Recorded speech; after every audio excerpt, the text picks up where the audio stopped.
Tungan ba platform da wahong radio with THOURAM tabiriba amadi midyang tabiriba mayam pumnamakpo pusparani laisrumna taramna uksari ikono na khurumjari puduna laksari numais numit oibana anghangi THOURAM aikhoigi contact number 7005 707 808 number amutang gana ningsingjari 7005 707 808 number asida call tawbiduna adongi saisu sing angangi THOURAM asida saru yahanbiyu angang singi haijaba uthok hanbiyu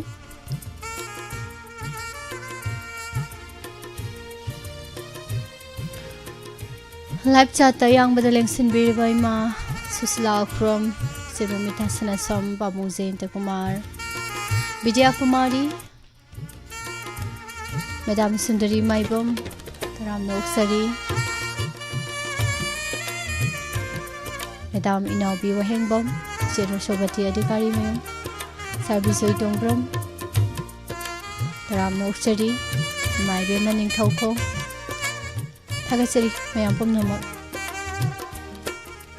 Isi Santi Laishrumze Mathanda Uramanina Kanto Sakris Sir Laishram Indra Kumar THOURAM Noksari Sarbasu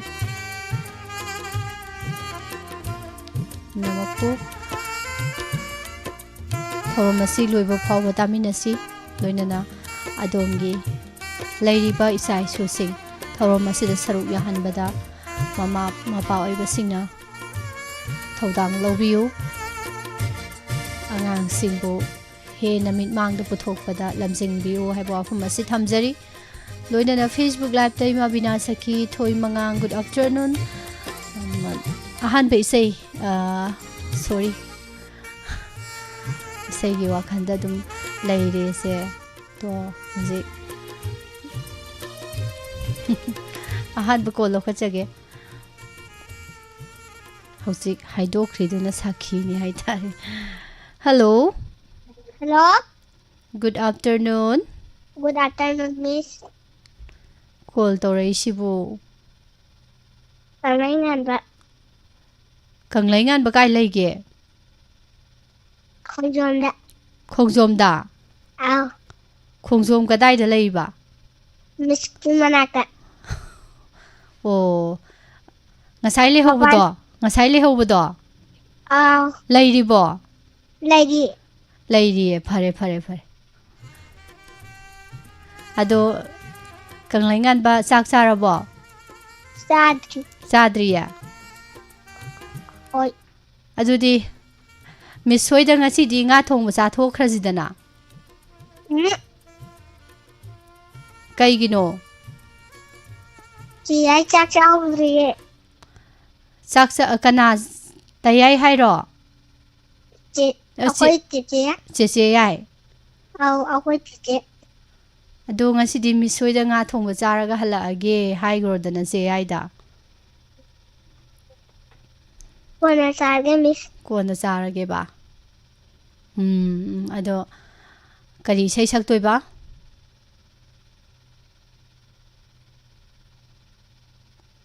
Kanglaingan batabro Hai isai saktoi na dro chalo ado di hauro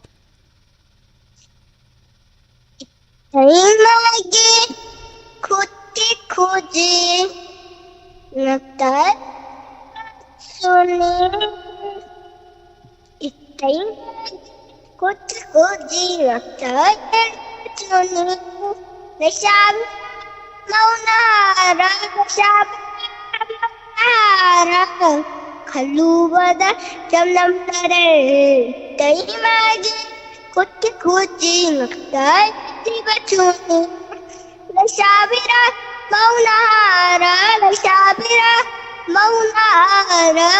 Kalubada Chamnam Nare Tainaki Muna Langaba Shamlang Rasi Rai Maito Tatara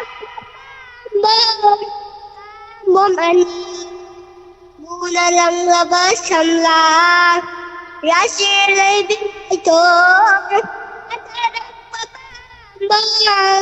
Pambumani Maudi Malinang Shabandina Maudi Malinang Shabandina Taimagi Kuti Kuji Nukai Juni Lesabira Maunara Lesabira Maunara Kaluba the Chagamare Taimagi Tamura Itaimagu Luna Taubidra Bara Lushirbawan Samsarida Tamura Itaimagu Luna Taubidra Bara Lushirwala Ajma Samsarida Maudi Malinang Sabibandinang Maudi Ma Sabimaninang Taimagi Kuti Koji Ayani Kajuni Lesabira Maunara Lesabira Maunara Kalubada Chandam Nare Taimagi. Thank you, Miss. Kalubada Chamam Nareba. Chanam Nare Haba. Chamam Nare. Yam Pazaba Isainigua. Yam Haire Matang the Soup Hazabama Saglakadabani Dudi. Oh, Miss. Yareko Dudi bye bye. Bye bye.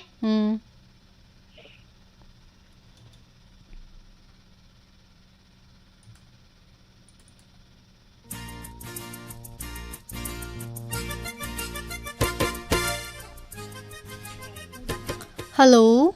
Hello, good afternoon, Miss. Good afternoon. Call to Raisibu Karimaming no. Miss Wangji Wangkaidagi Lasham Bizia. Okay. Bisya kay sang sarageng asi? Miss kasi shebot ngo sa. Sebot ngo ba? How bro? How? How eh? Pare do ngasi di kay dawdoy ba saireng ti duribro? Shay sakturibro? Isay ngasi di shay tare ba ko? Haro do ti bisya? Say thajaning nangbu aroy hakam laidana ningthangi ingla ulilata ninglaba thajabu yingna chilo hin bin thanildo nangna hili paudam dure nangi khunjin ta tani nangi mai thong ta yin nangi khunjin ta tani nangi mai thong ta yin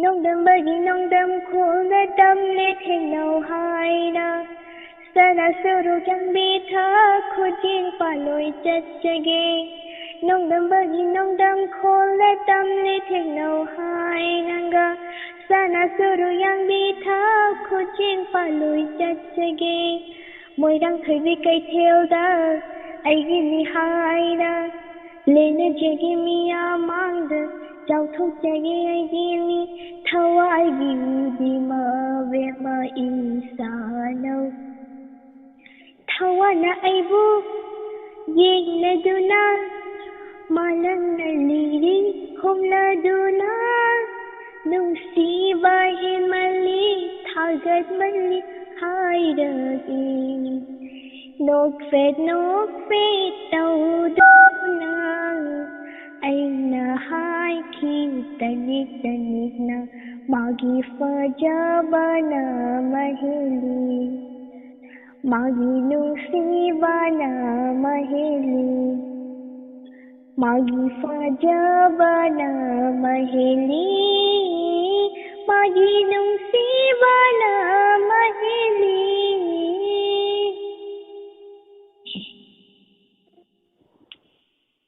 Kege kanangi machano irang kari lekaino ege kanagi machano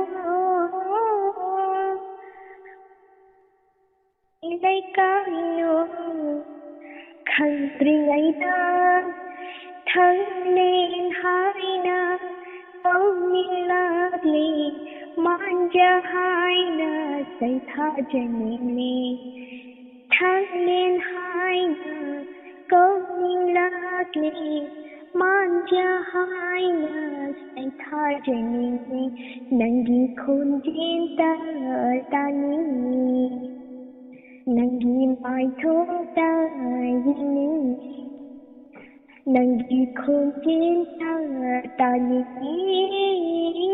Nangi maithong tayini Thank you, Miss. Wow, yam phajagre bija. Chiche Benita do taradi ko ikaizarani aduga amukshu bija bu yamna thagat kaino tawrani harauna tawrani ko chiche Benita do isai sakpido. Aduduna bija na isai sakpase taradi yam ikairani haidi phajana salakpaduda bo ko haidi isana sakpe isai se isana phajai isana tawbase phajai na khanjabase hekta mayamgi comment laktragadi khangba ngamde bo ko ada saigi chese Benita na mathanda sum sakpado mayamna su phajai sum haraga budi leiba adoroga su hek atopam na sakpa tara kandana hena khangaduine bo ko as aina sak ibai sai sidi phajajani na sidi ga haido hojiki bijana sakpado taradi bo ko ikai jaduini ma yam phajana sagle e gana yam harau aina ju pamba si sei harau na su tawbidoini yam nungai re sei phajaba ma saktorakpa mathang da su phajaba saksi ko maram yam moy ado inaum pi pa helakidro Miss ma laitre asidi karai sakraba tumba haudo ko yade haima tum hauriya sak sagrabo sagre aduga phajana sethagraba o Miss na mang pharo haire en hai na hayugo hoi haige okay bye bye adudi bye bye Miss bye bye onthok na phajagre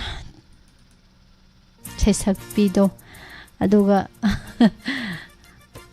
loina lehauge tawi do lehawbudi ade ko lehawe habadi yaroi andi oza ni guru ni ko aduna oza dagi chatra na hele habadi phatte tawhaide aduna lehawre di hairoi ge ma susilai boni themalai so madam inaubi imanabi brajeshwari pawunje de kumara Sarana Birwangke, Jeromita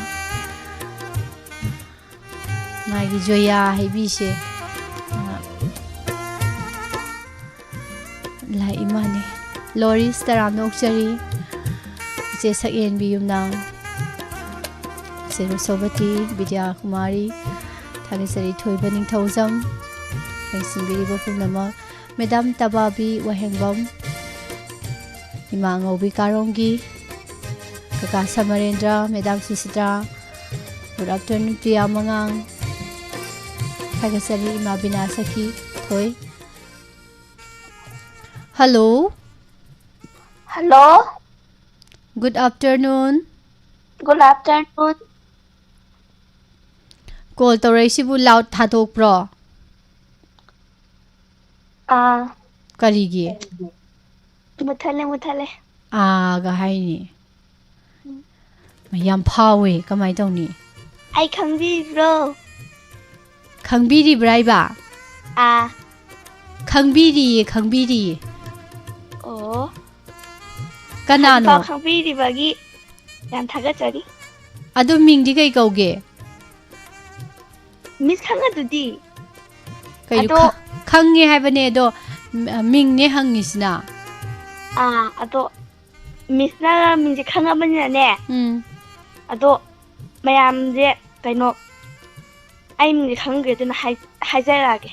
ꯑꯩꯗꯤ ꯈꯣꯟꯖꯦꯜꯗꯣ ꯈꯪꯉꯦ ꯍꯥꯏꯕꯅꯤꯀꯣ ꯃꯤꯡ ꯍꯥꯏꯕ ꯅꯠꯇꯦꯀꯣ ꯁꯠ ꯁꯠ ꯍꯥꯏꯔꯛꯑꯣ ꯑꯣ ꯍꯥꯏꯔꯒꯦ ꯎꯝ ꯁꯦꯟꯐꯝꯗꯒꯤ ꯃꯥꯟꯕ ꯂꯪꯉꯥꯟꯕꯤ ꯀꯔꯤ ꯃꯆꯨꯗꯣ ꯀꯔꯤ ꯃꯆꯨꯅꯣ ꯍꯥ ꯃꯆꯨꯗꯣ ꯀꯔꯤ ꯃꯆꯨꯅꯣꯕ ꯀꯩꯅꯣ ꯀꯩ ꯃꯆꯨꯅꯣꯕꯣ ꯃꯥꯏꯕꯝ ꯂꯝꯉꯥꯟꯕꯤꯗꯣ ꯃꯆꯨ ꯀꯔꯤ ꯃꯆꯨ ꯑꯣꯏꯒꯦ ꯍꯥꯏꯕ ꯕ꯭ꯂꯦꯛ ꯕ꯭ꯂꯦꯛ ꯀꯩꯅꯣ ꯍꯥꯏꯁꯤꯕꯣ ꯕ꯭ꯂꯦꯛꯀ ꯑꯝꯇ ꯌꯥꯅꯗꯕ꯭ꯔꯣ ꯑꯔꯥꯡꯕꯒ ꯑꯣꯏꯗꯕ꯭ꯔꯣ ꯍꯥꯏꯁꯦ ꯏꯁꯥꯏꯗ ꯀꯣꯛ ꯉꯥꯎꯔꯤꯅꯦ ꯀꯩ ꯃꯆꯨ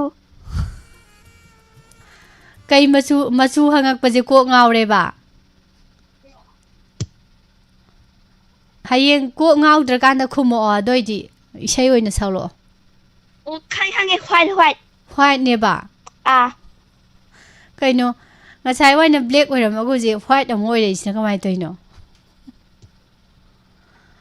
ꯐꯔꯦ ꯍ꯭ꯋꯥꯏꯠ ꯑꯣꯏꯔꯦ ꯍꯥꯏꯕ ꯅꯠꯇ꯭ꯔꯣ ꯍ꯭ꯋꯥꯏꯠ ꯑꯗꯨ ꯑꯣꯏꯔꯗꯤ ꯍꯌꯦꯡ ꯍꯤꯗꯥꯛ ꯀꯥꯞꯅꯗ꯭ꯔꯁꯨ ꯌꯥꯔꯅꯤ ꯍ꯭ꯋꯥꯏꯠ ꯑꯣꯏꯔꯗꯤ ꯌꯥꯔꯦ ꯑꯣꯀꯦ ꯇꯥꯔꯦꯀꯣ ꯌꯥꯔꯦꯀꯣ ꯀ꯭ꯂꯤꯌꯥꯔ ꯑꯣꯏꯔꯦꯀꯣ ꯍꯣꯏ ꯑꯣꯀꯦ ꯑꯗꯨꯗꯤ ꯏꯁꯩ ꯍꯧꯔꯣ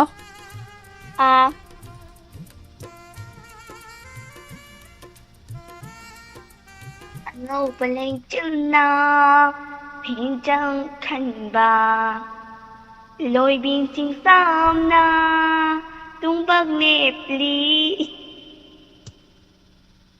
ꯑꯩꯈꯣꯏ ꯑꯅꯤꯒꯤ ꯏꯕꯨ ꯇꯥꯔꯤ ꯑꯩꯈꯣꯏ ꯑꯅꯤꯒꯤ ꯇꯧꯕꯨ ꯌꯦꯡꯂꯤ ꯑꯁꯪꯕ ꯍꯥꯅꯧꯅ ꯆꯔꯩ ꯊꯣꯟꯕ ꯇꯥꯞꯅ ꯁꯟꯗꯣꯛꯄ ꯂꯝꯍꯥꯡꯅ ꯐꯪꯂꯤ ꯑꯩꯈꯣꯏ ꯑꯅꯤꯒꯤ ꯋꯥꯔꯤꯕꯨ ꯇꯥꯔꯤ ꯑꯩꯈꯣꯏ ꯑꯅꯤꯒꯤ ꯋꯥꯔꯤꯕꯨ ꯇꯥꯔꯤ ꯀꯣꯔꯧꯒꯤ ꯃꯉꯥꯜꯅ ꯅꯣꯡꯊꯥꯡꯂꯣꯝ ꯌꯩꯕꯗ ꯅꯨꯡꯁꯤꯕꯤ ꯃꯥꯏꯊꯣꯡꯅ ꯀꯌꯥꯗ ꯐꯖꯔꯤꯕ ꯂꯣꯏꯁꯤꯟꯈꯤꯗ꯭ꯔ ꯄꯥꯝꯃꯨꯖꯩ ꯅꯨꯡꯉꯣꯟꯍꯟꯕ ꯃꯤꯀꯨꯞꯁꯦ ꯂꯣꯏꯁꯤꯟꯈꯤꯗ꯭ꯔ ꯄꯥꯝꯃꯨꯖꯩ ꯅꯤꯉꯣꯟꯍꯟꯕ ꯃꯤꯀꯨꯞꯁꯦ ꯑꯩꯈꯣꯏ ꯑꯅꯤꯒꯤ ꯋꯥꯔꯤꯕꯨ ꯇꯥꯔꯤ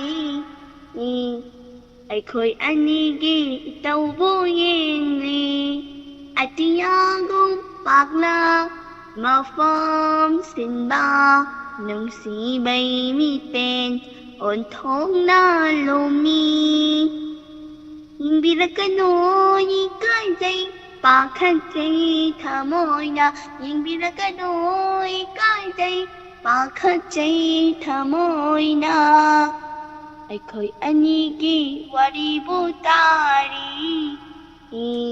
ꯑꯩꯈꯣꯏ ꯑꯅꯤꯒꯤ ꯏꯇꯧꯕꯨ ꯌꯦꯡꯂꯤ Thank you, Miss.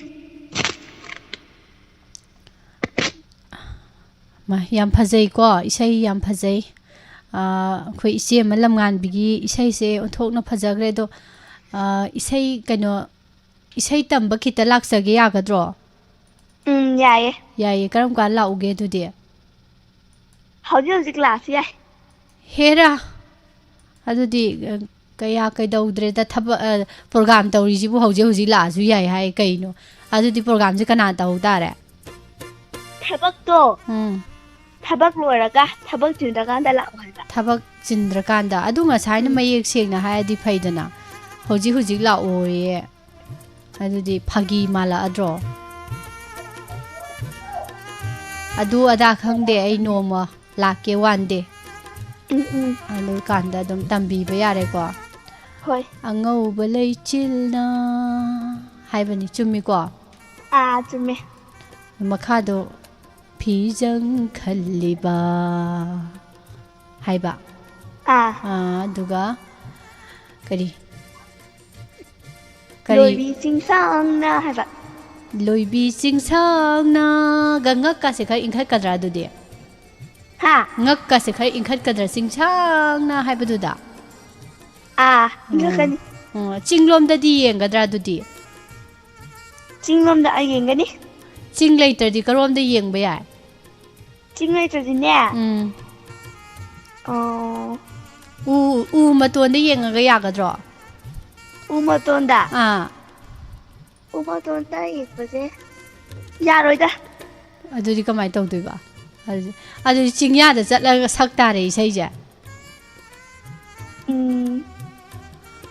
ꯑꯁ ꯑꯗꯨꯗꯤ ꯕꯦꯔꯥ ꯇꯥꯏꯍꯦ ꯑꯗꯣ ꯁꯂꯨꯡꯐꯝ ꯂꯣꯝꯗ ꯆꯤꯡ ꯂꯩꯒꯨꯝ ꯇꯧꯗꯥꯏꯅꯦ ꯂꯩꯌꯦ ꯑꯗꯨꯗꯤ ꯑꯗꯨꯝ ꯂꯥꯛꯑꯒꯦꯀꯣ ꯑꯗꯣꯝꯇ ꯑꯗꯨꯝ ꯍꯣꯏ ꯅꯣꯡꯃ ꯂꯥꯛꯑꯒꯦ ꯂꯩꯔꯝꯃꯨ ꯂꯩꯔꯝꯒꯅꯤ ꯑꯗꯣ ꯉꯁꯤꯒꯤꯗꯤ ꯕꯕꯥꯏ ꯕꯕꯥꯏ ꯃꯤꯁ ꯕꯕꯥꯏ ꯕꯥꯏ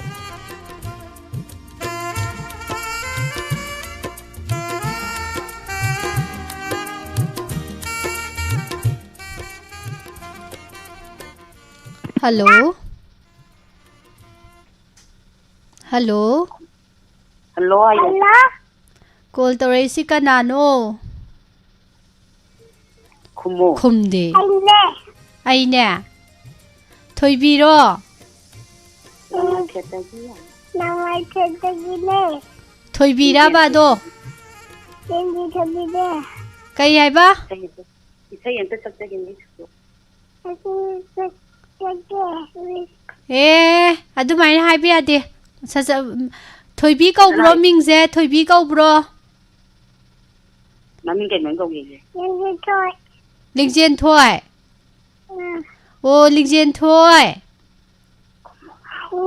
ꯏꯁꯩ ꯁꯛꯂꯛꯑꯣ ꯏꯁꯩ ꯁꯛꯂꯛꯑꯣ ꯁꯛꯂꯛꯑꯣ ꯊꯝꯕꯥꯜꯗꯣ ꯄꯤꯔꯩꯌꯨꯁꯤ ꯑꯉꯥ ꯑꯩꯅ ꯗꯤꯝꯕꯥꯖꯩꯗꯣ ꯍꯦꯕꯕꯨꯗꯤ ꯉꯝꯖꯗꯦ ꯑꯁꯤꯟꯌꯥꯏ ꯁꯥꯄꯗ ꯑꯉꯧꯕ ꯊꯝꯕꯥꯜ ꯑꯃꯅ ꯄꯨꯁꯥꯅꯕꯤ ꯊꯝꯕꯥꯜ ꯀꯩꯗꯧꯔꯕ ꯁꯛꯑꯣ ꯄꯣꯝꯁꯥꯅꯕꯤ ꯊꯝꯕꯥꯜ ꯀꯩꯗꯧꯔꯒꯦ ꯑꯁꯤꯟꯌꯥꯏ ꯁꯥꯄꯗ ꯐꯪꯗꯦ ꯃꯤꯁ ꯂꯣꯏꯖꯔꯦ ꯄꯣꯝꯁꯥꯅꯕꯤ ꯊꯝꯕꯥꯜ ꯍꯥꯏꯔꯒ ꯀꯩꯗꯧꯔꯕ ꯄꯣꯝꯁꯥꯅꯕꯤ ꯊꯝꯕꯥꯜꯗꯣ ꯀꯩꯗꯧꯋꯦꯕ ꯈꯨꯝꯃꯣ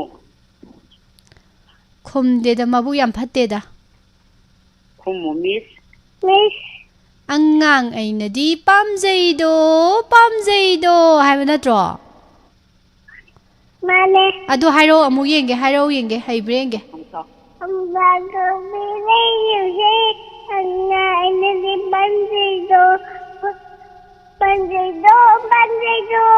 Very good.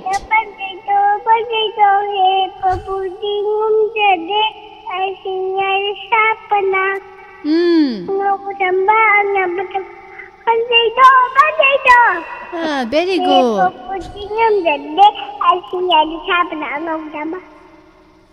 ꯂꯣꯏꯔꯕꯣ ꯂꯣꯏꯖꯔꯦ ꯀꯩ ꯏꯟꯖꯥꯡ ꯆꯥꯒꯦ ꯑꯩꯈꯣꯏꯂ ꯑꯥꯎ ꯏꯔꯣꯝꯕ ꯏꯁ ꯏꯔꯣꯝꯕ ꯄꯤꯖꯔꯤꯕ ꯃꯃꯥꯅ ꯍꯌꯦꯡ ꯐꯖꯅ ꯁꯛꯀꯦ ꯁꯛꯂꯣ ꯍꯣꯔꯦꯟ ꯃꯃꯥꯗꯣ ꯍꯣꯔꯦꯟ ꯉꯥ ꯊꯣꯡꯉꯣ ꯍꯥꯏꯌꯨꯀꯣ ꯉꯥ ꯊꯣꯡꯗꯗꯤ ꯃꯕꯨꯛ ꯐꯠꯇꯦ ꯍꯥꯏꯌꯨ ꯀꯣ ꯕꯥꯏ ꯕꯥꯏ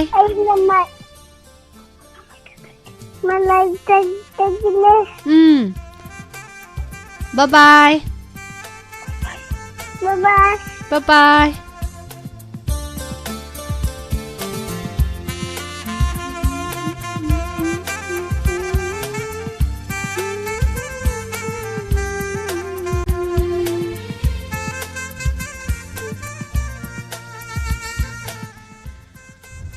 ꯇꯔꯥꯝ ꯅꯣꯛꯆꯔꯤ ꯋꯥꯈꯥꯒꯤ ꯆꯦꯕꯦ ꯄꯥꯕꯨꯡ ꯖꯦꯟꯗ ꯀꯨꯃꯥꯔꯤ ꯆꯦꯔꯣꯁꯣꯕꯇꯤ ꯆꯦꯔꯣꯃꯤꯇꯥ ꯕꯤꯗ꯭ꯌꯥ ꯀꯨꯃꯥꯔꯤ ꯁꯥꯔꯅꯕꯤ ꯏꯃꯥ ꯕꯤꯃꯣꯂꯥ ꯀꯣꯟꯁꯝ ꯏꯃꯨꯡ ꯄ꯭ꯔꯦꯝꯖꯤꯠ ꯋꯤꯊ꯭ꯔꯣꯝ ꯏꯃꯥ ꯏꯆꯦ ꯃꯅꯤꯇꯣꯝꯕꯤ ꯌꯨꯝꯅꯥꯝ ꯏꯃꯥ ꯁꯨꯁꯤꯂꯥ ꯒꯝꯚꯤꯔꯥ ꯁꯔꯥꯡꯊꯦꯝ ꯁꯥꯔꯕ ꯇꯔꯥꯝ ꯅꯣꯛꯆꯔꯤ ꯔꯦꯗꯤꯑꯣ ꯌꯥꯗ꯭ꯔꯦꯅ ꯍꯥꯏꯕꯤꯔꯛꯏ ꯔꯦꯗꯤꯑꯣꯁꯤꯗꯗꯤ ꯊꯣꯏꯗꯣꯛꯄ ꯀꯩꯁꯨꯝ ꯇꯧꯗꯦ खितंग लेंथोक लेंसिन तौरगा अमतंग येंबियु सा mister James Bond madam Geeta Thoksom ngang sinse yam hainare phai sumna thank you madam gita iche babem kaksing taram na uksari thagachari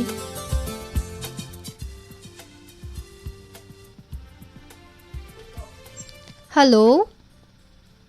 Hello, Miss. Good afternoon. Good afternoon, Miss. Call taurasi kari maming kauge. Bengi deye chiam Parlin kawe. Pahari. Parlin. Parlin. Ah, Parlin kay jang sage ngasi. hawai thongba. Hawai thongba jaiba ko. Parlin isai saktori bro. Sareng thi deye. Sareng thidui ba. Ah. Hauro ko adudi. Sana lebakta pukpani. Sana lebakta pukpani. Sana lebakta chawani. Trikenari jadonang. Naran singa irabat. Lintoy ngambi kaideniu. Mahogi masa masuni. Akoy Manipuri haibase. Sana na mayung kabalam. Lupana mapel oy balam. Sijala magi sana fam. Lam sida pokpani. Akoy Manipuri haibase. Tauna kay dawatuna. Ayam basing dasan gani. Naningda kari noktuna. Kinjaya tambo oy gani. Santida kari taruna. Manipuri nupi ko huntani. Tabigi mingchan mutriye. Santi khonang lailiye. Miss loy jara. Parlin ki sareng yam phajai. Parlin se class kya kare? 5. Class 5. Kay school da tamba? Kibi. Ado Parlin hayang charo kari oidoi no? Doctor. Doctor oidoi ba? Ah. Doctor oiba yaradro like yam hairage? Mayam. Mayam haire. Ah. Do isai sakpadi haitabro Parlin ze? Haite. Haite. Miss inaw pa pahalake. Inaw pa su pahalo do ngai ko Parlin. Parlin haujiki sana leipak ta pokpani sana leipak ta zawbani haidu kanano? Ay. Parlin. Parlin neba ko. Aduga akhoi mayam Manipur da lairiba Manipuri mayam se ko. Sana leipak sida pokpani duga sana leipak sida zawbani hairi ko. Amar miyam mo Wait, adudi nanaw mo pa hello.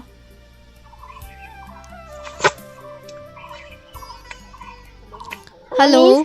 Good afternoon. Good afternoon, Miss. Kari maming kauge. Paringan ba? Paringan ba?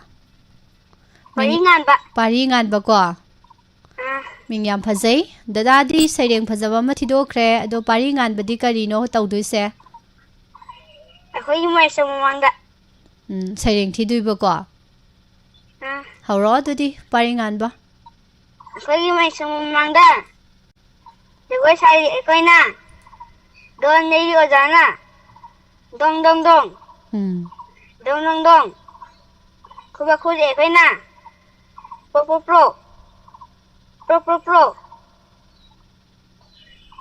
Dito bun jing jing jing. Kumu mukhang gab gab gab. Miss na jare. Yam phajagre do paringan bidi class kya kare?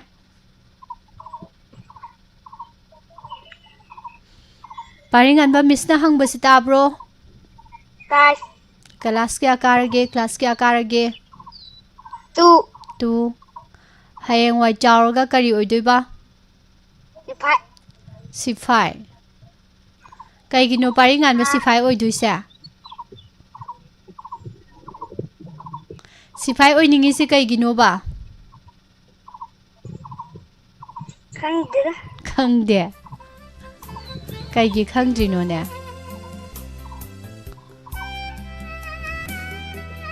Adudi mathangda hairo ko? Sifai oiningi se kaigino de hairo ko? Yare adudi ngasigidi bye bye. Bye bye. Bye.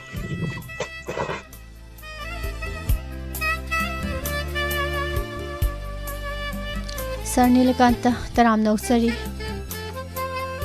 lesson birakpa ise Ningthaujam Premita che Promila mutu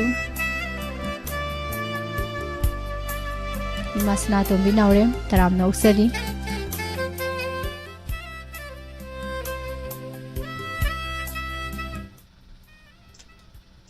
Hello.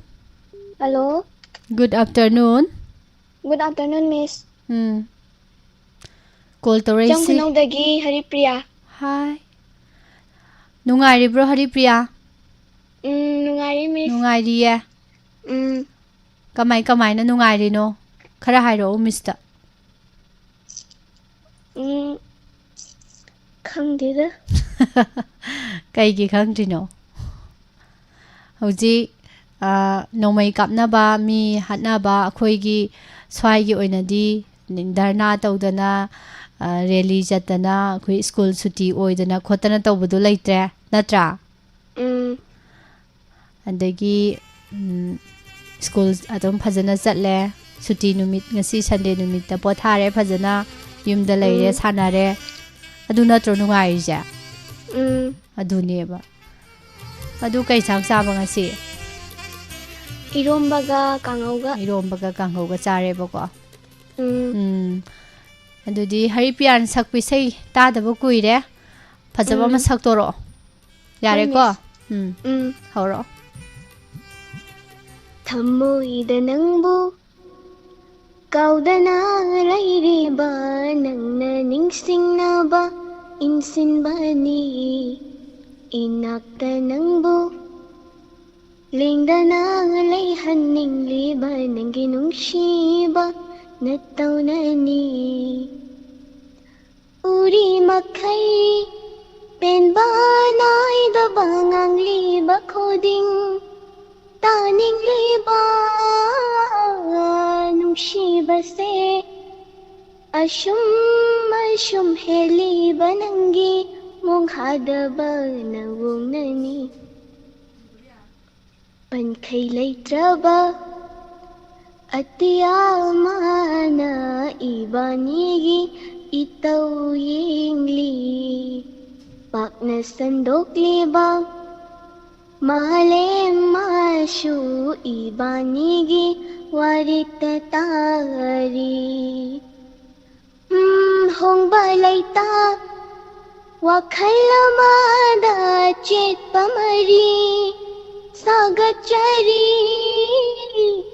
Sapukan ba Malang mana na thay bangang loy Thangjin khaba warini Taning ba na paude na padanilare Uning ba saktam do imigum leire Taning ba na paude na padanilare Uning ba saktam do imigum leire Joy thoke ngamdre wakhal seigi Phajindo na thamkhra male pukning wakhal se Taning liba uning liba Mayay kalaba nanggi nushibanani Uri makhay penba naida bangang liba koding Taning liba nungshiba se Ashum heliba nanggi mong hadaba nawung nani Taning ba na paude na padanilare Uning ba saktam do imigum leire Taning ba na paude na padanilare Uning ba saktam do imigum leire Thank you, Miss. Haripriya. Kay hagi, Miss. Hojiki Haripriya gi isai do tabada Miss ki wakhal je Laikon da laikre garden da chatkre kamai tawni sidi kamai tawsige khangde as adu de dum simaina dum lehau tare adu Miss se ngasi gi ꯐꯔꯦ ꯐꯔꯦ ꯑꯗꯨꯗꯤ ꯑꯗꯨꯝ ꯂꯩꯍꯧꯔꯒꯦꯀꯣ ꯁꯤꯃꯥꯏꯅ ꯌꯥꯏꯀꯣ ꯌꯥꯝ ꯐꯖꯈ꯭ꯔꯦ ꯍꯧꯖꯤꯛꯀꯤ ꯏꯁꯩꯗꯨꯕꯨ ꯀꯗꯥꯏꯗꯩꯅꯣꯕ ꯐꯣꯟꯗꯒꯤꯅꯦꯕ ꯀꯅꯥꯅ ꯀꯩꯅꯣ ꯇꯧꯔꯛꯏꯅꯣ ꯄꯤꯔꯛꯏꯅꯣ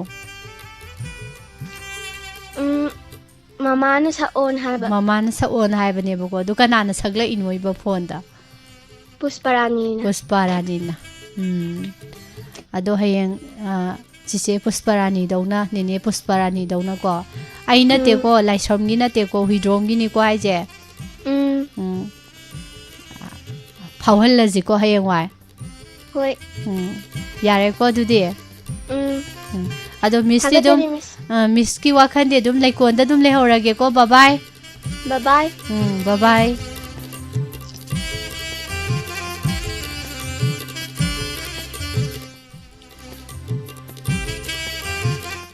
ꯁꯔꯖꯤꯕ ꯂꯥꯏꯁ꯭ꯔꯝ ꯇꯔꯥꯝ ꯅꯣꯛꯆꯔꯤ ꯁꯥꯔ ꯅꯤꯂꯀꯥꯟꯇ ꯁꯨꯔꯦꯁ ꯁꯤꯡ ꯁꯥꯔ ꯇꯔꯥꯝ ꯅꯣꯛꯆꯔꯤ ꯅꯤꯇꯨꯂꯥꯏ ꯏꯃꯥ ꯕꯤꯃꯣꯂꯥ ꯀꯣꯟꯁꯝ ꯆꯦꯔꯣ ꯁꯣꯕꯇꯤ ꯆꯦ ꯄ꯭ꯔꯣꯃꯤꯂꯥ ꯏꯕꯨꯡ ꯄ꯭ꯔꯦꯝꯖꯤꯠ ꯁꯥꯔ ꯔꯅꯕꯦ ꯃꯥꯃꯦꯝ ꯆꯧꯕꯤ ꯀꯀꯥ ꯂꯥꯏꯁ꯭ꯔꯝ ꯔꯙꯥ ꯁꯥꯗꯣꯛꯐꯝꯒꯤ ꯆꯦ ꯕꯤꯖꯌꯥ ꯂꯣꯏꯅꯅ ꯕꯤꯗ꯭ꯌꯥ ꯀꯨꯃꯥꯔꯤ ꯑꯃꯗꯤ ꯏꯕꯨꯡ ꯅꯤꯡꯊꯦꯝꯕ ꯂꯥꯏꯁ꯭ꯔꯝ ꯊꯣꯡꯖꯤ ꯌꯥꯎꯗ ꯃꯥꯅꯦ ꯁꯣꯔꯤ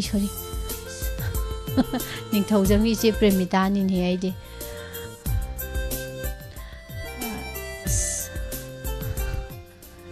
ꯌꯥꯗ꯭ꯔꯦ ꯁꯥꯔ ꯕꯤꯖꯣꯏ ꯑꯗꯨꯒ ꯏꯃꯥ ꯅꯤꯔꯃꯂꯥ ꯅꯥꯎꯔꯦꯝ ꯏꯆꯦ ꯃꯕꯦꯝ ꯃꯤꯁꯇꯔ ꯖꯦꯝꯁ ꯕꯣꯟ ꯇꯔꯥꯝ ꯅꯣꯛꯆꯔꯤ ꯊꯥꯒꯠꯆꯔꯤ ꯁꯥꯔ ꯂꯥꯏꯁ꯭ꯔꯝ ꯏꯟꯗ꯭ꯔꯀꯨꯃꯥꯔ ꯃꯦꯗꯥꯝ ꯁꯨꯟꯗꯔꯤ ꯃꯥꯏꯕꯝ ꯑꯗꯨꯒ ꯁꯣꯝ ꯅꯥꯀꯟꯗ ꯏꯆꯦ ꯏꯟꯗꯨꯕꯨꯂꯥ ꯃꯦꯗꯥꯝ ꯁꯨꯆꯤꯇ꯭ꯔꯥ ꯏꯔꯦꯡꯕꯝ ꯂꯆꯦꯟꯗ꯭ꯔ ꯇꯔꯥꯝ ꯅꯣꯛꯆꯔꯤ ꯊꯥꯒꯠꯆꯔꯤ ꯏꯆꯦ ꯄ꯭ꯔꯦꯃꯤꯇꯥ ꯅꯤꯡꯊꯧꯖꯝ ꯁꯥꯔ ꯏꯉꯣꯕꯤ ꯃꯌꯥꯝꯕꯨꯁꯨ ꯊꯥꯒꯠꯆꯔꯤ hello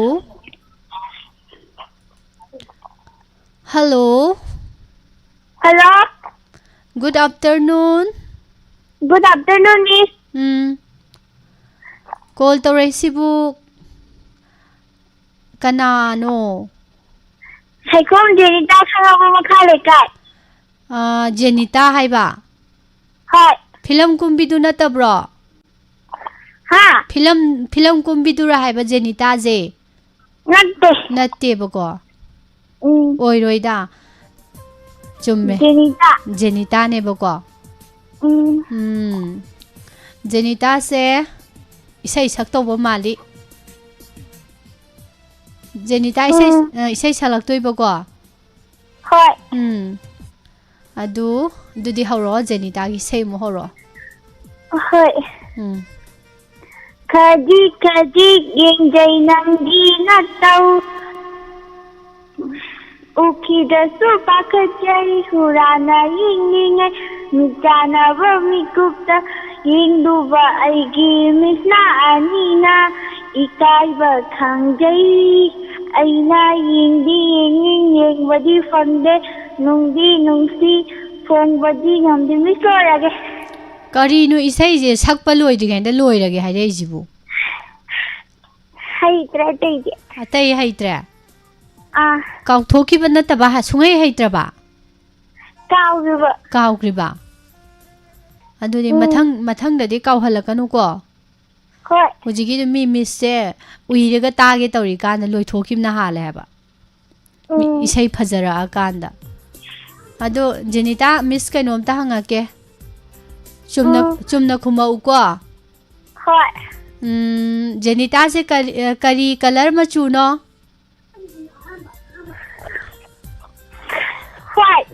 White na Okay Adudi hayeng kaino tawraroi ko yam makeup yam tingaroi ko White machu oidi Yare ko class kya karage Jenita sibo 7 Class yam yame Class ka isaga kanana wang beheli Class ni hele Oh Hayang wai charo kai oidui ba Doctor oidui ba Adudi class na wang bado adudagi isa na wang be helalo ko Hoi. Kanna honaro ko adudi. Hoi. Mathang amu call tawrokpa kauni. Kaunadabi. Hoi. Kaunadabi. Promise. Promise. Bye bye. Bye bye.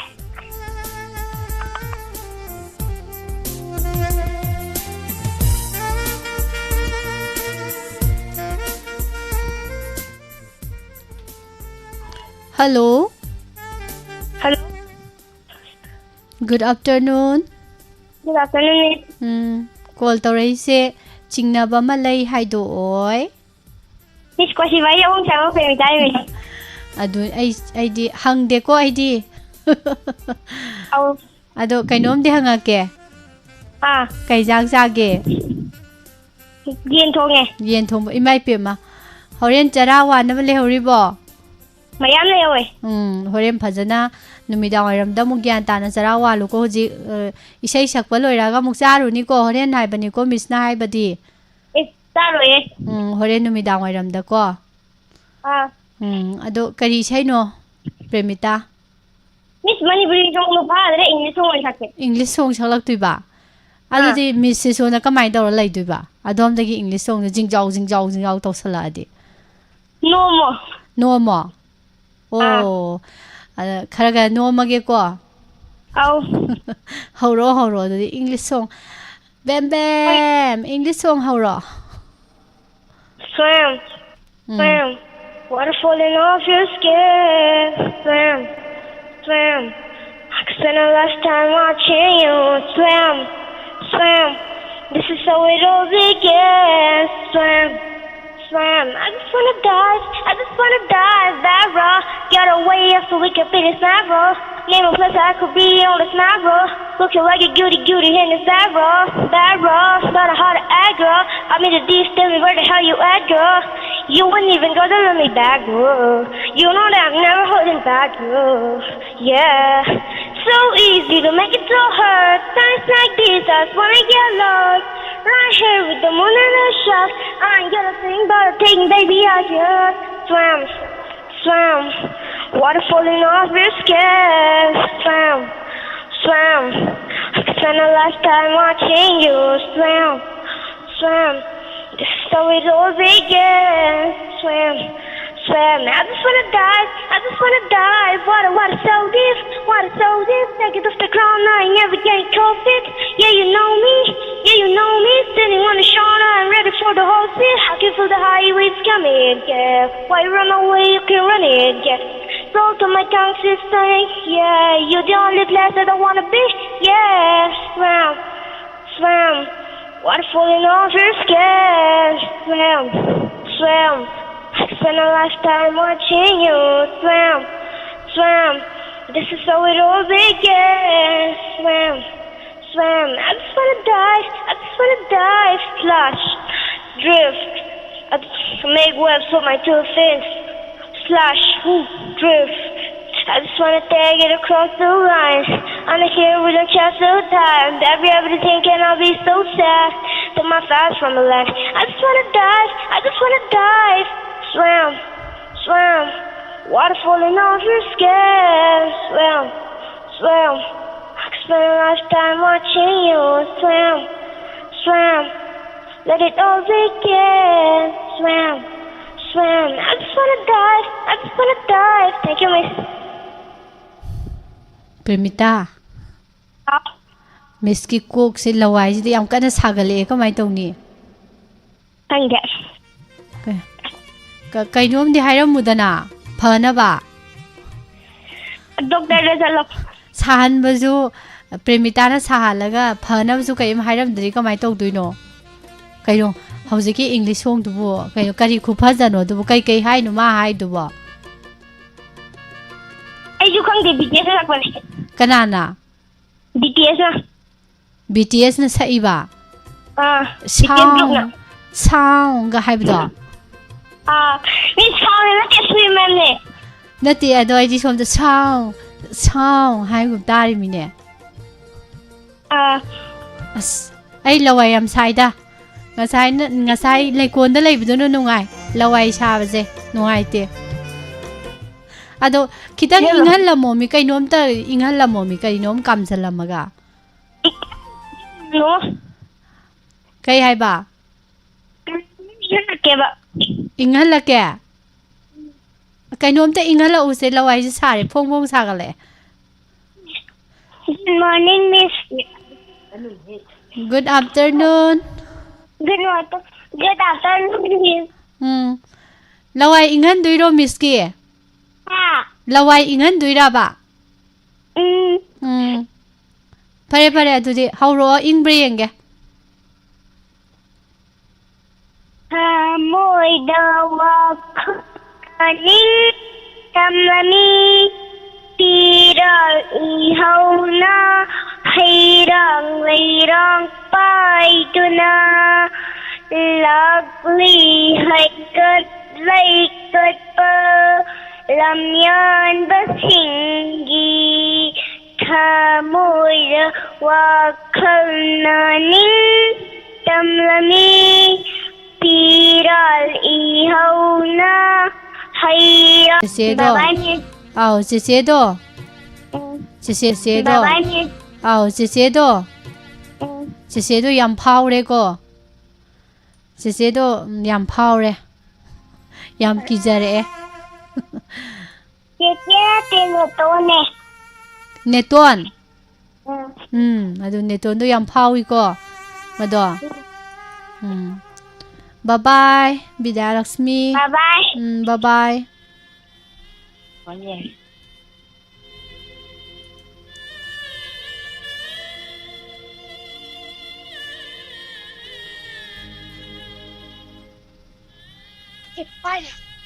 Hello. Hello. Good afternoon. Good afternoon, Miss. Call tawrai sibu kari maming kauge. Nanding kuman thang ngai kai dagi thoi thoi bi ko. Ma, thoi thoi bi. Kai jang jara ba? Nga thong. Ngasai na lau ya dro hoji khak lai kai kino. Khum dem. Call phang da bagi ne ba? Phare phare dudi hojik ti phangam ni na ne. Se kai kai no se haijaba khojaba loi tawro se yare se. Chaireng ama thirake ba. Hauro hauro. My country, I ought to love my country, darling, in which I live. Yes, I am very sure my heart. It's trust that soul give. For if I love my country, I will try to be a man. My country might be proud of. And if I try, I can see once man brave and noble. She wants me true and kind. My country needs that I should be the best man she can find. Thank you, Miss.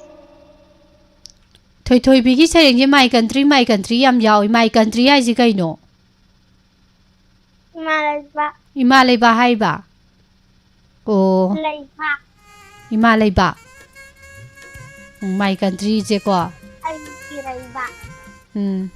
Imalai ba se yam nungsi hai ni ko. Imalai ba se koina nungsi na lu na thamgadabani ka hai ra ba hoji ki dubo.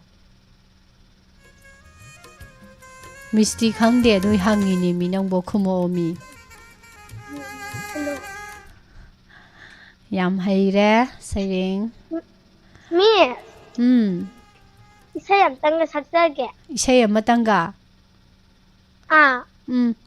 Kaino mapum mom chalo. Hauro.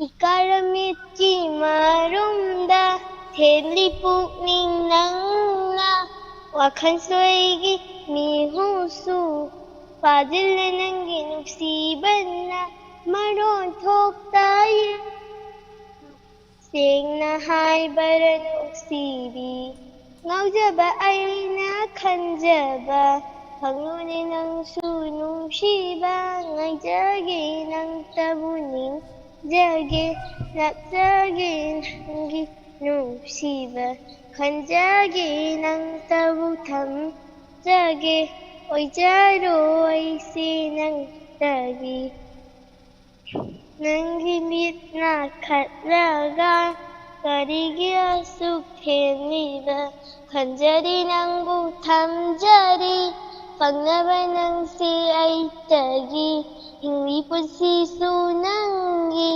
ꯂꯩꯕꯤꯔꯣ ꯑꯁꯨꯝ ꯂꯦꯡꯗꯅ ꯉꯥꯏꯖꯒꯦ ꯇꯕꯨ ꯅꯤꯡꯖꯒꯦ ꯂꯥꯛꯂꯒꯦ ꯅꯪꯒꯤ ꯅꯨꯡꯁꯤꯕ ꯈꯟꯖꯒꯦ ꯅꯪꯇꯕꯨ ꯊꯝꯖꯒꯦ ꯑꯣꯏꯖꯔꯣꯏꯁꯦ ꯅꯪꯇꯒꯤ.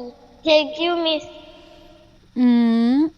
ꯑꯗꯣ ꯏꯁꯩꯁꯨ ꯐꯖꯕ ꯑꯃ ꯁꯛꯇꯣꯔꯛꯑꯦ ꯁꯩꯔꯦꯡ ꯐꯖꯕ ꯑꯃꯁꯨ ꯊꯤꯗꯣꯛꯈ꯭ꯔꯦ ꯑꯗꯣ ꯃꯤꯁꯇ ꯋꯥꯍꯪ ꯍꯪꯈꯤꯗ꯭ꯔꯣ ꯀꯩꯀꯩ ꯍꯪꯗꯣꯏꯅꯣ ꯍꯪꯉꯣ ꯀꯩ ꯏꯟꯖꯥꯡ ꯊꯣꯡꯒꯦ ꯀꯩ ꯏꯟꯖꯥꯡ ꯊꯣꯡꯉꯤꯒꯦꯕ ꯍꯣꯏ ꯉꯥ ꯊꯣꯡꯉꯤ ꯑꯇꯩ ꯀꯩꯀꯩ ꯍꯪꯗꯣꯏꯅꯣ ꯍꯪꯉꯧ ꯁꯠ ꯁꯠ ꯃꯤ ꯃꯌꯥꯝ ꯉꯥꯏꯔꯤꯕꯅꯤ ꯃꯤꯁ ꯑꯩꯈꯣꯏꯁꯦ ꯄꯥꯏꯍꯜꯂꯛꯑꯒꯦ ꯆꯤꯆꯦ ꯑꯣꯏꯅ ꯄꯥꯏꯍꯜꯂꯛꯑꯒꯦꯕ ꯄꯥꯏꯍꯜꯂꯣ ꯄꯥꯏꯍꯜꯂꯣ ꯃꯔꯝ ꯌꯥꯝꯃꯣꯏ ꯊꯣꯏꯊꯣꯏꯕꯤꯁꯤ hello hello good afternoon good afternoon miss ꯊꯣꯏꯊꯣꯏꯕꯤꯒꯤ ꯆꯤꯆꯦꯁꯦ ꯀꯔꯤ ꯃꯃꯤꯡ ꯀꯧꯕꯅꯣ ꯃꯉꯥꯜꯂꯩꯕꯤ ꯀꯧꯋꯦ ꯃꯉꯥꯜꯂꯩꯕꯤ ꯃꯤꯡ ꯌꯥꯝ ꯐꯖꯩꯀꯣ ꯍꯣꯏ ꯑꯗꯨ ꯍꯧꯖꯤꯛ ꯀꯩꯗꯧꯗꯣꯏꯕ ꯑꯩ ꯁꯩꯔꯦꯡ ꯑꯃ ꯊꯤꯔꯛꯀꯦ ꯁꯩꯔꯦꯡ ꯑꯃ ꯍꯧꯔꯣ ꯁꯩꯔꯦꯡ ꯍꯧꯔꯣ ꯃꯉꯥꯜꯂꯩꯃꯒꯤ ꯄꯨꯡꯒꯤ ꯑꯍꯥꯟꯕ ꯅꯣꯡ ꯄꯟꯊꯧꯒꯤ ꯐꯝꯖꯥꯎꯗ ꯎꯏꯔꯤ ꯎꯏꯔꯤ ꯑꯃꯨꯛ ꯈꯪꯗꯨꯅ ꯆꯣꯡꯂꯤꯉꯩ ꯃꯇꯝ ꯀꯨꯏꯅ ꯇꯥꯔꯨꯗ꯭ꯔꯕ ꯃꯇꯨꯡꯗ ꯑꯔꯥꯞꯄꯗ ꯅꯣꯡ ꯈꯨꯡꯂꯛꯄꯗꯣ ꯅꯨꯡꯁꯤꯗꯔꯥ ꯑꯗꯨꯉꯩ ꯅꯪꯅ ꯇꯥꯈꯤꯕꯗꯣ ꯇꯥꯏꯕꯪ ꯄꯥꯎꯖꯦꯜ ꯄꯨꯕ ꯌꯥꯋꯥꯅꯤ ꯁꯤꯡꯊꯥꯕ ꯉꯝꯗ꯭ꯔꯕ ꯂꯩꯆꯦꯟꯒꯤ ꯃꯔꯨꯝꯗ ꯂꯣꯟꯅ ꯊꯨꯞꯅ ꯂꯩꯕ ꯃꯄꯨꯒꯤ ꯁꯤꯗ ꯍꯤꯗꯥꯛ ꯈꯣꯝꯂꯥꯡꯅꯤ ꯃꯥꯂꯦꯝ ꯏꯃꯥꯒꯤ ꯆꯍꯤ ꯀꯨꯡꯀꯥꯝ ꯂꯩꯇꯅ ꯅꯟꯊꯔꯛꯄ ꯆꯠꯇ ꯂꯦꯡꯉꯤ ꯄꯥꯔꯤ ꯉꯥꯡꯅꯕ ꯈꯕꯣꯝ ꯊꯟꯅ ꯊꯛꯇꯨꯅ ꯈꯦꯡꯅ ꯅꯣꯛꯇꯨꯅ ꯇꯥꯏꯕꯪ ꯀꯨꯝꯍꯩ ꯌꯥꯎꯅꯕ ꯏꯊꯦꯕꯨ ꯄꯨꯗꯨꯅ ꯃꯤꯁ ꯂꯣꯏ ꯃꯉꯥꯜꯂꯩꯕꯤꯒꯤ ꯁꯩꯔꯦꯡꯁꯤ ꯌꯥꯝ ꯐꯖꯩ ꯀ꯭ꯂꯥꯁ ꯀꯌꯥꯒꯤ ꯂꯥꯏꯔꯤꯛꯇ ꯌꯥꯎꯕ ꯁꯩꯔꯦꯡꯅꯣ 5 8ꯇ 5 5ꯇ ꯌꯥꯎꯕꯀꯣ ꯍꯣꯏ ꯁꯩꯔꯦꯡ ꯐꯖꯩ ꯑꯗꯣ ꯃꯉꯥꯜꯂꯩꯕꯤ ꯁꯩꯔꯦꯡ ꯊꯤꯕꯗꯗꯤ ꯌꯥꯝ ꯊꯨꯅ ꯊꯤꯕ ꯐꯖꯗꯦꯀꯣ ꯍꯣꯏ ꯈꯤꯇꯪ ꯈꯤꯇꯪ ꯌꯥꯝ ꯏꯁꯂꯣ ꯑꯣꯏꯕꯁꯨ ꯌꯥꯗꯦꯀꯣ ꯐꯖꯅ ꯃꯥꯒꯤ ꯇꯥꯡꯀꯛꯇꯣ ꯁꯩꯔꯦꯡꯒꯤ ꯐꯖꯅ ꯈꯤꯇꯪ ꯇꯞꯂꯞꯅ ꯊꯤꯒꯗꯕ ꯌꯥꯝ ꯊꯨꯃꯜꯂꯗꯤ ꯁꯩꯔꯦꯡꯗꯣ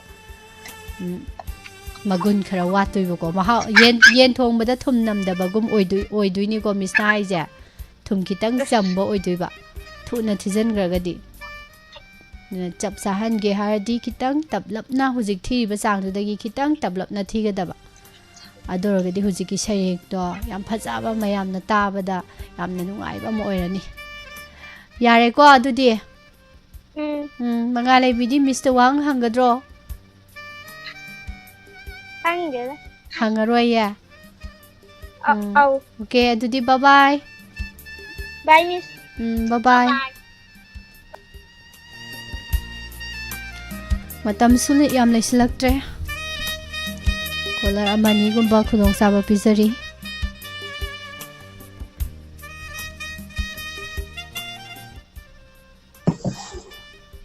Hello.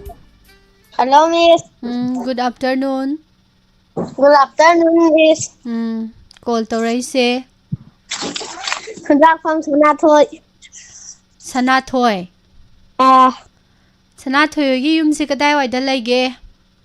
Khangabokta. Khangabokta. Khangabokta laiba. Hayangwai kadai waida hongduino aduga mo? Hongoye. Kaino hayang officer oiraga aada Delhi daga hongoidro haisibo flat ka leiraga. Adudi honganeboko. Adudi huji karino mayamda Sanathoina tahanduise? Saireng. Hauro dudi.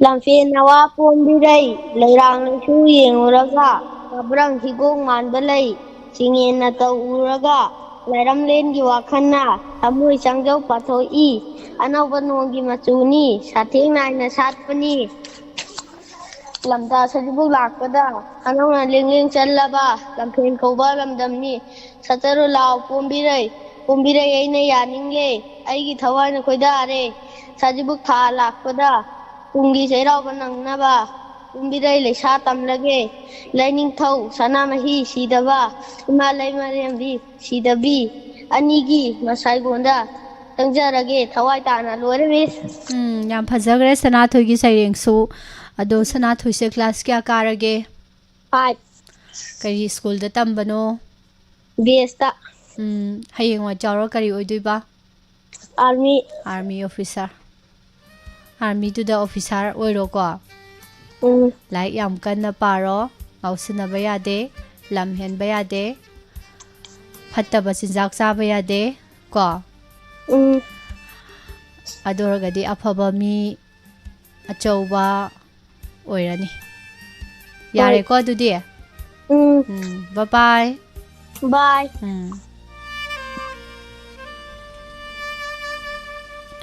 Mister James ꯕꯣꯟ ꯑꯍꯥꯟꯕꯒꯤ ꯐꯖꯅ ꯉꯧꯔꯒ ꯑꯩꯈꯣꯏꯒꯤ ꯌꯥꯍꯧ ꯉꯟꯕꯤꯗꯣ ꯐꯖꯅ ꯉꯧꯔꯒ ꯑꯍꯥꯟꯕꯒꯤꯁꯦ ꯑꯍꯥꯟꯕ ꯔꯥꯎꯟꯒꯤ ꯑꯗꯨꯃꯥꯏꯅ ꯍꯣꯠꯅꯔꯛꯈ꯭ꯔꯦ ꯑꯗꯨꯒ ꯁꯦꯀꯦꯟ ꯔꯥꯎꯟꯒꯤꯁꯤꯅ ꯇꯒꯠ ꯇꯒꯠ ꯇꯦꯛꯄ ꯐꯤꯔꯤꯡ ꯐꯤꯔꯤꯡ ꯆꯣꯡꯕ KG 2-3 ꯇꯥꯕ ꯉꯥꯗꯣ ꯍꯧꯖꯤꯛ ꯀꯟꯅ ꯊꯣꯡꯕ ꯊꯥꯛꯄ ꯇꯥꯎꯕ ꯇꯧꯔꯤ ꯑꯗꯨꯝ ꯂꯧꯈꯠꯇꯣꯏꯅꯤ ꯑꯩꯅ ꯍꯥꯏꯔꯤꯁꯦ ꯍꯥꯏꯗꯤ ꯌꯥꯝ ꯍꯥꯏꯅꯤꯡꯗꯕꯅꯤ ꯉꯁꯥꯏ ꯆꯥꯛ ꯆꯥꯅꯤꯡꯗꯗꯅ ꯂꯩꯔꯝꯕ ꯆꯥꯛ ꯆꯥꯒꯦꯅ ꯈꯜꯂꯝꯕꯁꯤꯡꯗꯣ ꯑꯦꯟꯁꯥꯡ ꯎꯕꯗꯒꯤ ꯆꯥꯛ ꯇꯣꯛꯄ ꯌꯥꯎꯈꯤꯕ ꯇꯥꯔꯦ ꯑꯗꯣ ꯍꯥꯏꯗꯕꯗꯤ ꯌꯥꯗ꯭ꯔꯕ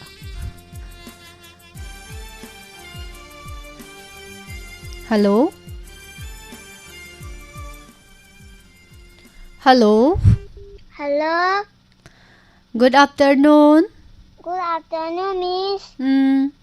Sina mu kanano amuk tawraisina. O call tawraisibu kanano. Jangkombi kumjano pokate mambi. Oh. Adune bai su khangum lakum tawwe dunine. Sidi pung khang lerame. Kai jang jage. Hawaii. Hawaii. Ado sayeng phajaba ama thiduiba. Horo.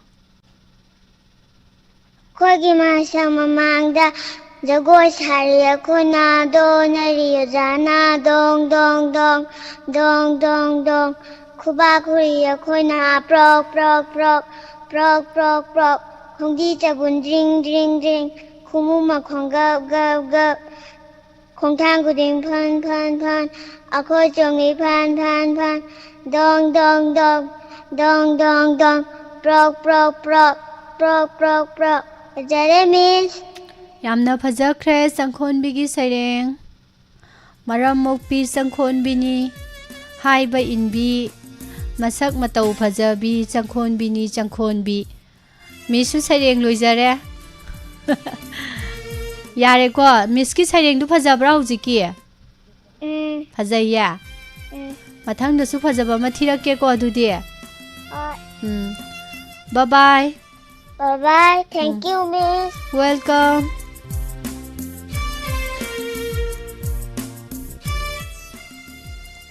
Aroiba caller da khudong chaba pijage sigi oina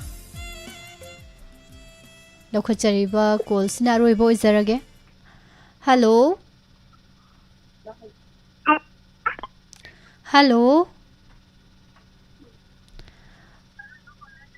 Hello. Oh, hello. Tarabo.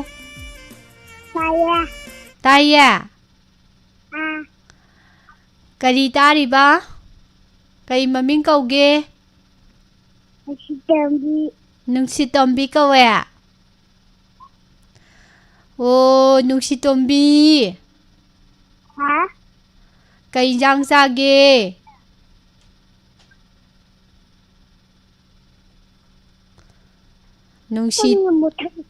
Nungsitombi phurage da. Oh, nungsitombi. Kari insang sage. Kangau. Kanana thongge. Mamana. Mamana. Mama sakthi biduna thongbudo hawbro. Hawe. Hawe. Ado. Oh nuksi tombi. Ha. Oh maramokpi. Ha. Isai saulo. Hoi. Ha. Uje. Mari. Ha.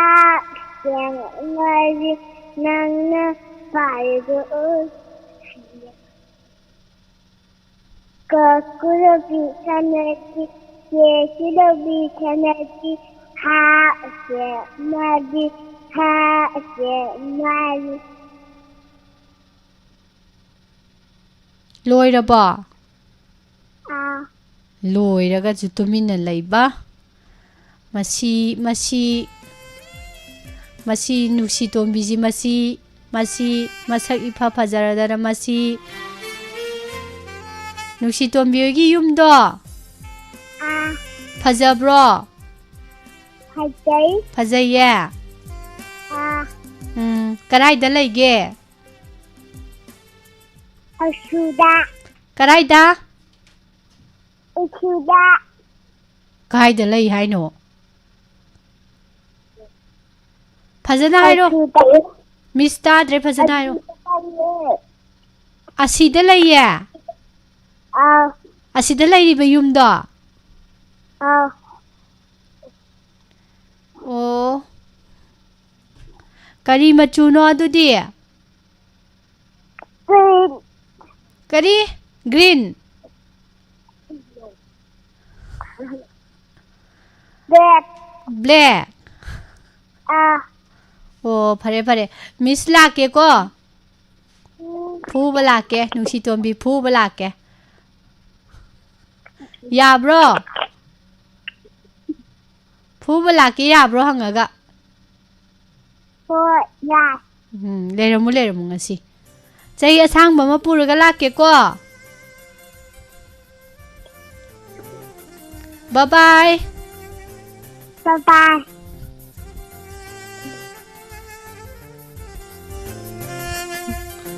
Asida lai haijini yum.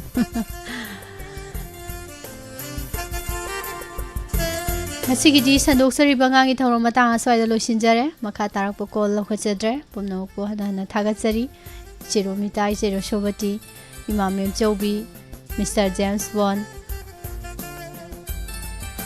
Sir Suresh iche wakhagi be ibong premjir huidrong thagatsari hana Sarjiba Laisrom iche Pramila Sir Bijoy Tongbram imai be maning thawkong Vijaya Kumari Nitulai Mabi Mola Koncham Thagatsari hana yang pumnamak Angangi kumhai ne mayamgi komen ne ai di pungau ngauru re do isai do khanging ning singa e mikop sida sarana bir wangkhem Thagatsari pumnamak imasana tombi narem ki kakalai sumrada Madam Somola TS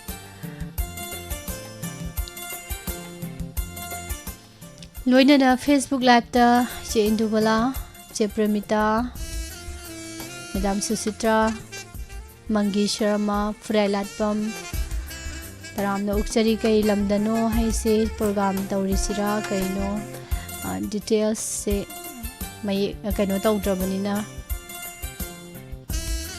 khumsadre ima Susila Ukram namakpu hanana thagatsari makha tarakpa thoram amuk mathang taminasi angangi thorom gi oinadi loisinjabugi ayabadu lawjari amuka hana pusparani laisumna tongan ba platform kya da thorom tabiriba midyeng tabiriba khudingmakpu khurumjari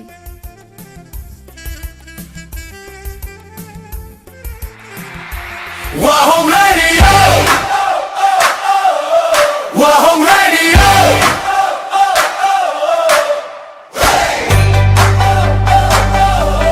WAHONG Radio 90.0 Lana Thouram Taibong Panda Mahaki Nuksijaraba Imung Manungbu Nauk Naukon Biramba Chandrabal Khangembam assistant teacher English की ओइबिरमना माकी नुक्सिजरब इमुंग मनुंग सागै नाते मरु मपांग ख्वाइ पुनमपु थादोकलमलगा हौखिबा तांग कुंतरे था मंगा English सिंगनी कुनग तरु कुमजा इंगागी तरामथोइनी चनबा युमसकै सकौरौदा मपुगे लेकोलदा हैरांग लेनम ओइना तिनख्रे चलिबा चैसत कुंथ्राग माथोइ था मंगा English सिंगनी कुनग तरु कुमजा इंगागी तरामंगानी चनबा नोमाइजिंग कोरौदा मंगानी लेहुन तमजरगा चैसत तरु था तरु इंग्लिश सिंगनी कुनग तरु कुमजा इंगागी कुनग माथोइनी चनबा थांग कोरौदा लाना थौरम थोगले कोरोवसीद लेखिद्रबगी थवाइना मपुगी लेकोल दे इंगना चिकना लेजरुनबगी दमक मपुगी मिंखै सक सोंजदुना ngамजबा हैरांग लेरांग खरदंग टेंगपान मपुगी मफमदा कचगदौरी थौरमसीदा हलमन मरुमपांग अमदी चेचल ख्वाइ पुनमंगना मतम चाना लिंबिरक्तुना हिकत लेकत तंबिरनबा अमदी लेखिद्रबगा तिनबिरंबा इमुंग मनुंगनदी खंगजहौद्रबसिंगना मपुगी मिंखैरोल ताबिरनबा डायमंड टीवी वाहोंग रेडियो गी थोंगदा पाउजेंजरी पुनेमजरीबसिंग खांगेमम ओंबी विजयालयमा लोइनबी मोहिंद्रो खांगेमबम मयाम्बा राजेन खांगेमबम मयाम्बा रोबेन खांगेमबम मयाम्बा तांगजाम्बा खांगेमबम मचानुपा बेलेंटिना खांगेमबम मचानुपी मिल्की खांगेमबम मचानुपी लंचना खांगेमबम मचानुपी लाना थोरमसी अयुक्ता लोइसिनजगनी मफमना Thokchom Awang लेकाय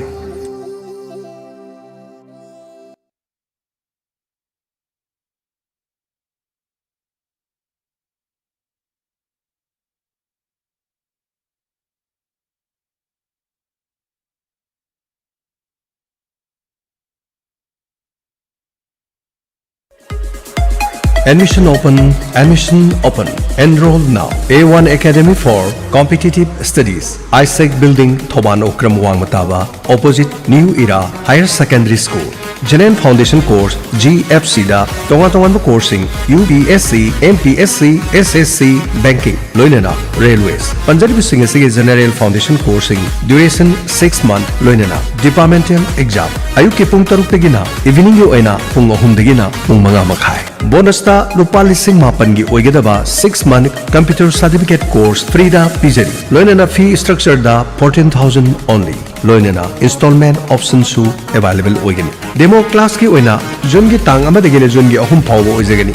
Class commencement June gi tang ama English singani kungatar. Loinana IDP student singi oina 50% fee less oigani. Tonga mock test amadi PYQS analysis, performance analysis, personality development, communication skills, interview preparation chingba tonga feature kaya su thamjari. Expert amadi experience lerba faculty sing the guidance pibigadaba concept amadi practical based learning khudong saba leraba daily current affairs ke update pijagadaba amadi doubt clearing sessions, high speed Wi-Fi campus oiraba akang naba set masing asigidamak leizari A1 Academy for Competitive Studies. Ngasi mak lengsin biro tanabiu unabiu mobile number 70053560020 loinana 70052467445 amadi 8731897605 ijaribu khudong saba singasi ngasi mak unabiu tanabiu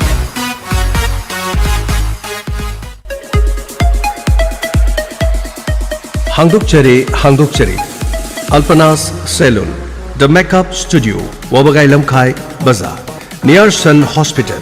Hariba Alpana Salon Asida, Hydra Facial, BB Glow, Microblading, Nail Extension, Hair Keratin, Hair Botox, Hair Spa, Hair Oiling, Eyelash Extension, Eyelash Lifting, Nanoplastia, Skin Melasma Treatment, Whitening Treatment, Face PRP, Hair PRP. Haizariba Singasi Alpana Salon Asida Kudong Shaba Fangigani. Loinana Alpana Salon Asida Tamba Pamba Singh Salon Asida Kudong Shaba Pijari. Akopa Marol Gidama 600-938-1187. Amukana 600-938-1187. Alpana Salon The Makeup Studio, Wabagai Lamkai Bazaar, near Sun Hospital.